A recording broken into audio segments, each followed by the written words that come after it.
Existem 4 coisas que nunca devemos compartilhar com ninguém. A primeira delas é a ostentação em relação a atos de caridade, bondade ou justiça. Em Mateus 6, versículos 1 a 4, somos alertados. Tenham cuidado para não praticar suas boas ações diante dos homens, apenas para serem vistos por eles. Caso contrário, não receberão recompensa do Pai que está nos céus. Portanto, quando realizamos uma boa ação, não devemos tocar trombetas como fazem os hipócritas nas sinagogas e nas ruas, buscando receber louvor dos outros. Em verdade, digo a vocês, já receberam sua recompensa. O ideal é que, ao realizarmos um ato de caridade, nossa mão esquerda não saiba o que a direita está fazendo, de modo que essa ação permaneça em segredo. Assim, o Pai que vê o que é feito em oculto nos recompensará de maneira visível. O Sermão do Monte, de onde esta passagem é extraída, traz os ensinamentos radicais e contraculturais de Jesus. Em uma sociedade que muitas vezes valoriza as demonstrações externas de piedade e filantropia, antes de continuar o vídeo, quero avisar que as inscrições estão abertas para o nosso mais novo curso Como Jesus Interpretava a Bíblia, com um desconto especial de 90% válido apenas este mês. Nele, você vai aprender a compreender as Escrituras da mesma forma que Jesus fazia, explorando contextos históricos, culturais e as parábolas de maneira profunda e prática. Ao clicar no link abaixo e garantir sua vaga, você estará investindo em um conhecimento transformador. Não perca essa oportunidade única. Jesus nos convida a refletir sobre os verdadeiros motivos que impulsionam nossas ações. Mateus 6. 1 serve como um pilar fundamental neste ensinamento, advertindo-nos a não praticar boas ações apenas para sermos vistos e reconhecidos pelos outros. Aqui, Jesus não apenas nos dá uma diretriz, ele redefine nossa compreensão sobre o que significa fazer o bem. Quando Jesus menciona a importância de não realizar atos de justiça para exibição pública, o termo grego original para atos de justiça é dikaiosine, que pode ser traduzido também como justiça ou retidão. Isso amplia o escopo do seu ensino, abrangendo não apenas ações de caridade, mas todos os aspectos de uma vida justa. A advertência é clara. Essas ações de justiça, bondade e misericórdia não devem ser utilizadas como ferramentas para moldar uma imagem de nós mesmos perante os outros. Elas devem ser expressões do nosso relacionamento com Deus, manifestações do seu amor e misericórdia através de nós. Esse ensinamento é particularmente relevante em nosso contexto atual, onde as redes sociais frequentemente servem como um palco para a exibição de nossas melhores facetas. A tentação de realizar atos de caridade apenas para receber curtidas, compartilhamentos ou retweets é constante. Jesus compreendeu essa tendência humana de buscar aprovação e reconhecimento, sabendo que é quase impossível realizar atos espirituais em público sem estar consciente das opiniões alheias e do impacto que isso pode ter em nosso status social. Nos versículos 2 e 3 de Mateus 6, Jesus ilustra ainda mais esse ponto com imagens vívidas e metáforas. Ele fala sobre aqueles que tocam trombetas antes de ajudar os necessitados, criando uma imagem hiperbólica, mas significativa, de como algumas pessoas fazem questão de exibir sua generosidade. Ele classifica esse comportamento como hipócrita, revelando uma desconexão entre as ações externas e as verdadeiras intenções do coração. A expressão de não deixar a mão esquerda saber o que a mão direita está fazendo encapsula de forma magnífica a essência da verdadeira caridade, sugerindo um nível de altruísmo tão profundo que o doador quase não está consciente do ato em si. Essa é a verdadeira humildade e bondade genuína, dar de forma tão integrada à nossa natureza que isso se torna uma parte inegável de quem somos. Os ensinamentos de Jesus, nesses versículos, não são apenas um convite à discrição nas ações de caridade. Eles representam uma redefinição radical do que significa ser generoso. Eles nos desafiam a examinar as razões por trás de nossas ações. Estamos contribuindo para aliviar o sofrimento e expressar o amor de Deus? Ou estamos dando para cultivar uma imagem que nos faça parecer generosos, bondosos ou justos aos olhos dos outros? A questão das recompensas também desempenha um papel crucial nesta passagem. Jesus nos assegura que quando agimos da maneira correta, não para obter atenção ou aplauso, mas para a glória de Deus, há uma recompensa muito maior do que qualquer elogio humano. Essa recompensa vem do nosso Pai, que está nos céus, e que vê não apenas o ato de dar, mas o coração por trás dele. Ele observa os sacrifícios silenciosos, os atos discretos de bondade e as doações anônimas que não buscam outra recompensa senão a alegria de dar. Esses são os atos verdadeiramente abençoados, que acumulam tesouros no céu. Em suma, ao navegarmos por nossa jornada de fé, devemos nos apegar firmemente a este princípio: evitar a ostentação em relação a atos de caridade ou bondade. Que nossas doações sejam tão naturais quanto a respiração, tão invisíveis quanto o pulsar do coração e tão sinceras quanto nossas orações no lugar secreto. Ao fazermos isso, alinhamos não apenas nossos atos com os ensinamentos de Jesus, mas também com o próprio coração de Deus. A segunda coisa que devemos ter cuidado é ao contar nossos pecados a pessoas inadequadas. Esse aspecto delicado, mas fundamental, requer uma consideração cuidadosa. A vida cristã envolve um discernimento profundo ao compartilhar nossas falhas pessoais ou pecados, especialmente quando se trata de fazê-lo com pessoas que não são de confiança. Este tópico nos leva a refletir sobre a sabedoria necessária para compartilhar nossas vulnerabilidades, destacando a importância de fazê-lo em um contexto seguro e com pessoas espiritualmente maduras. Em Tiago 5:16, encontramos uma passagem que serve como um guia essencial. Portanto, confessem os seus pecados uns aos outros e orem uns pelos outros, para que sejam curados. A oração de um justo é poderosa e eficaz. Esse versículo revela os dois princípios fundamentais da confissão e da oração intercessória, mostrando como estão interligados para promover a cura e o crescimento espiritual. Confessar nossas fraquezas é um ato de vulnerabilidade, um momento sagrado em que abrimos as partes mais profundas de nós mesmos para outra pessoa.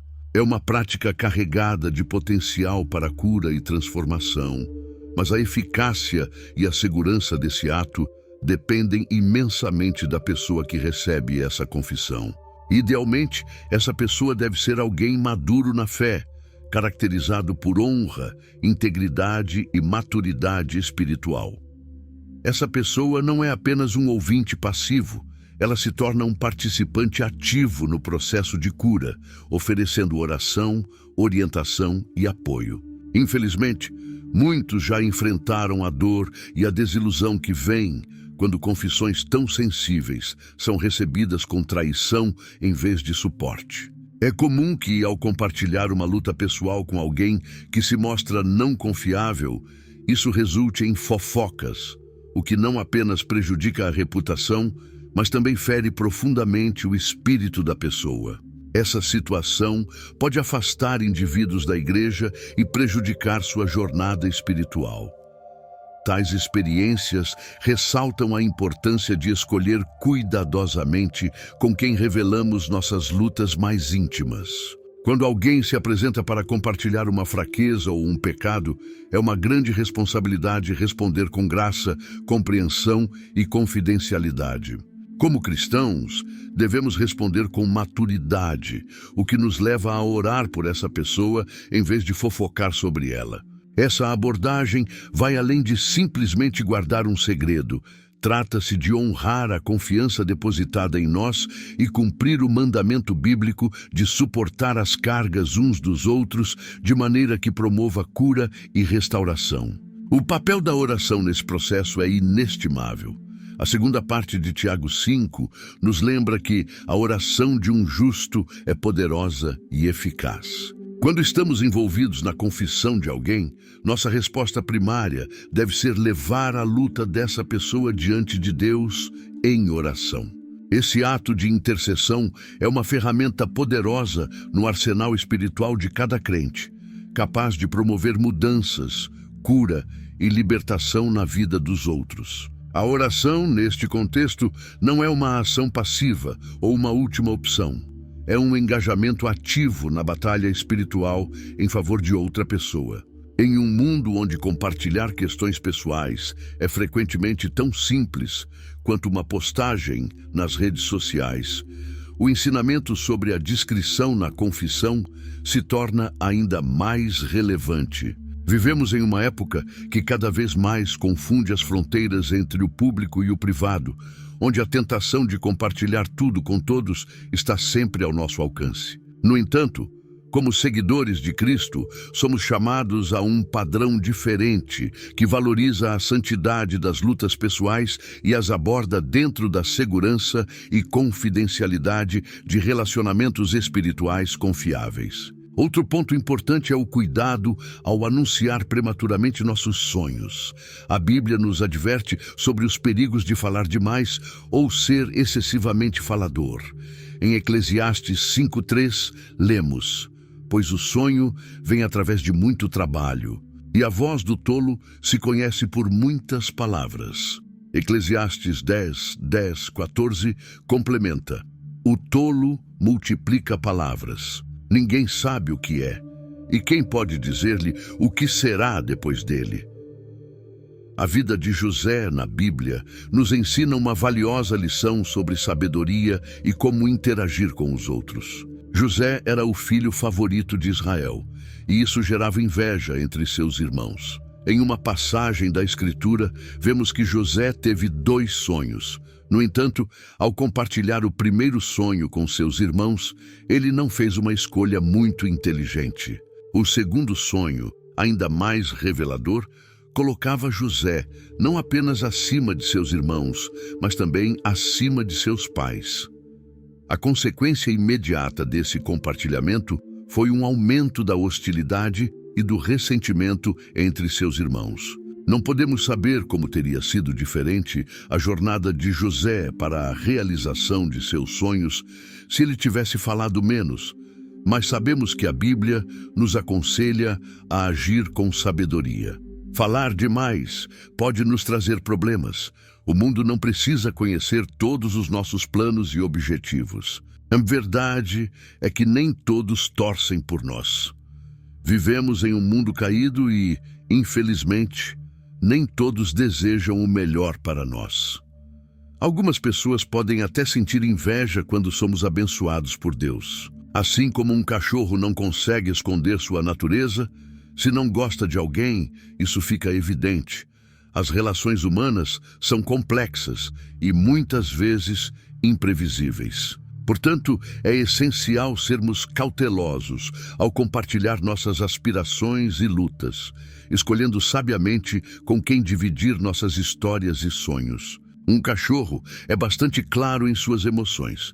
Se gosta de você, isso fica evidente, pois ele vai abanar o rabo, lamparinar você e demonstrar felicidade ao seu redor. Já os seres humanos são muito mais complexos. É possível que uma pessoa nutra ódio por você durante anos, enquanto finge ser seu amigo ou uma pessoa querida. Em um mundo ideal, a inveja e o ciúme não existiriam. Descobri que muitas vezes você não precisa ter ofendido alguém para que essa pessoa se torne sua inimiga. Simplesmente ser abençoado pode ser visto como uma ofensa. Essa é a realidade da vida. Não é justa, Muitas pessoas não ficarão felizes quando Deus abençoar você. Algumas poderão sentir raiva ou até mesmo desenvolver um ódio em relação às suas bênçãos. Isso nos revela a verdadeira natureza humana. Às vezes, aqueles que mais nos desprezam podem ser pessoas muito próximas, até mesmo membros da nossa família. Não foi você quem os prejudicou. Não tomou a oportunidade deles, não ofuscou seu brilho, nem ocupou o lugar deles. O que acontece é que simplesmente por você ser abençoado, eles passam a ter um problema com você. Contudo, a beleza do plano divino é que Deus continuará a te abençoar ainda mais, justamente por causa da aversão que essas pessoas sentem por você. O Salmo 23:5 afirma: "Preparas uma mesa diante de mim, na presença dos meus inimigos." Outro ponto importante é a questão do julgamento. Em Mateus 7:1 somos advertidos: "Não julguem, para que vocês não sejam julgados." Essa parte do sermão explora as implicações espirituais e morais de falar mal dos outros. O julgamento e a crítica, frequentemente ditos às pressas ou guardados no coração, podem prejudicar significativamente nosso caráter e nossas relações. Essa orientação bíblica nos lembra que o ato de julgar os outros não reflete apenas o nosso estado interno, mas também contraria diretamente os ensinamentos de Cristo. Cada indivíduo é complexo e carrega sua própria história, muitas vezes escondida sob a superfície. Ao criticarmos ou julgarmos, reduzimos essa pessoa a um mero fragmento de quem realmente é, ignorando a graça e a compreensão que também buscamos. Em um mundo repleto de julgamentos apressados e palavras duras, essa mensagem nos convoca a um padrão mais elevado de conduta, incentivando-nos a olhar para dentro e examinar nossas motivações. Devemos substituir julgamentos rápidos por empatia e palavras impulsivas por reflexões cuidadosas. Falar mal dos outros pode romper laços de confiança e de comunidade, gerando um ambiente de discórdia e ressentimento. Em contrapartida, praticar a contenção em nossos julgamentos pode cultivar uma atmosfera de respeito mútuo e compreensão. Além disso, essa passagem é um lembrete pungente sobre nossa própria falibilidade. Assim como somos rápidos em julgar os outros, também estamos sob a observação de nossos pares e, por fim, de Deus. Ao nos abster de julgamentos, reconhecemos nossas próprias imperfeições e a necessidade da graça divina, alinhando nossas ações à natureza misericordiosa e compassiva de Cristo. Em conclusão, essa parte do sermão nos implora a refletir antes de falar, a pesar nossas palavras com sabedoria e graça. Ao fazermos isso, não apenas mantemos os ensinamentos de Cristo, mas também contribuímos para um mundo mais amoroso e perdoador. A força de nossas palavras pode construir ou destruir. Como seguidores de Cristo, somos chamados a usar esse poder para edificar uma comunidade de amor, compreensão e graça. Por fim, existe uma crença comum de que, ao se tornar cristão, uma pessoa nunca mais deve pecar. Essa ideia errônea pode criar expectativas irreais e levar à frustração profunda quando os cristãos, inevitavelmente, falham. A noção de que os cristãos devem levar vidas perfeitas não apenas distorce a jornada cristã, mas também ignora a realidade da natureza humana e a necessidade contínua da graça de Deus. As Escrituras são claras ao afirmar que os cristãos também pecam. O apóstolo João nos escreve em 1 João 1:8-10. Se afirmarmos que estamos sem pecado, a nós mesmos nos enganamos e a verdade não está em nós. Se confessarmos nossos pecados, Ele é fiel e justo para nos perdoar os pecados e nos purificar de toda injustiça. Essa passagem não só reconhece a realidade do pecado na vida de um crente, mas também enfatiza a importância do arrependimento e da busca pela pureza através da graça divina. A vida cristã é um caminho de constante transformação, onde reconhecemos nossas fraquezas e dependemos da misericórdia de Deus para nos sustentar em nossa jornada. A verdadeira essência do cristianismo não está em promover a perfeição, mas sim em entender que a vida cristã é um processo contínuo de crescimento, marcado pelo arrependimento e pela dependência da misericórdia de Deus. Um dos aspectos mais insidiosos da ideia de que os cristãos devem viver de forma perfeita é que ela atinge o coração da mensagem do Evangelho, a graça. Quando acreditamos que a vida cristã deve ser isenta de falhas, minimizamos a importância do sacrifício de Cristo e o poder do seu perdão. Essa visão distorce a realidade ao impor uma carga de perfeição sobre o indivíduo, ignorando que apenas Jesus viveu uma vida sem pecado. É a sua justiça que cobre nossos erros, não a nossa própria. Essa mudança sutil do foco na graça para as obras leva as pessoas a acreditar que sua posição diante de Deus depende de seu desempenho e não da sua graça. As Escrituras são claras sobre a falibilidade humana. O apóstolo João nos adverte em 1 João 1:8-10 que se afirmarmos não ter pecado, enganamos a nós mesmos e a verdade não está em nós. A confissão dos nossos pecados é crucial, pois Deus é fiel e justo para nos perdoar e purificar de toda injustiça. Esse versículo não apenas reconhece a presença do pecado na vida dos crentes, mas também destaca a necessidade constante de confissão e arrependimento. A Bíblia nos mostra que mesmo os seguidores mais devotados de Deus não eram perfeitos. Moisés, um líder respeitado, cometeu homicídio em um momento de ira. Davi, conhecido como o homem segundo o coração de Deus, adulterou com Batseba e mandou matar seu marido. Pedro, um dos discípulos mais próximos de Jesus, negou conhecê-lo por medo. Essas histórias não são apenas sobre os pecados deles, mas também sobre a graça e o perdão de Deus. Esse equívoco cria um ambiente onde os crentes se sentem obrigados a esconder suas lutas reais, usando máscaras de perfeição. Isso não apenas gera hipocrisia, mas também impede a formação de uma comunidade genuína e de um apoio mútuo. A igreja deve ser um lugar onde pessoas imperfeitas encontrem cura e onde a graça prevaleça, não um espaço onde a perfeição seja o critério para pertencimento. Quando os cristãos falham, é comum que os outros questionem a autenticidade de sua fé, ou que eles próprios se sintam como fracassados. No entanto, a Bíblia nos ensina que a santificação é um processo. Em Filipenses 1:6, somos lembrados de que aquele que começou uma boa obra em nós a completará até o dia de Cristo Jesus.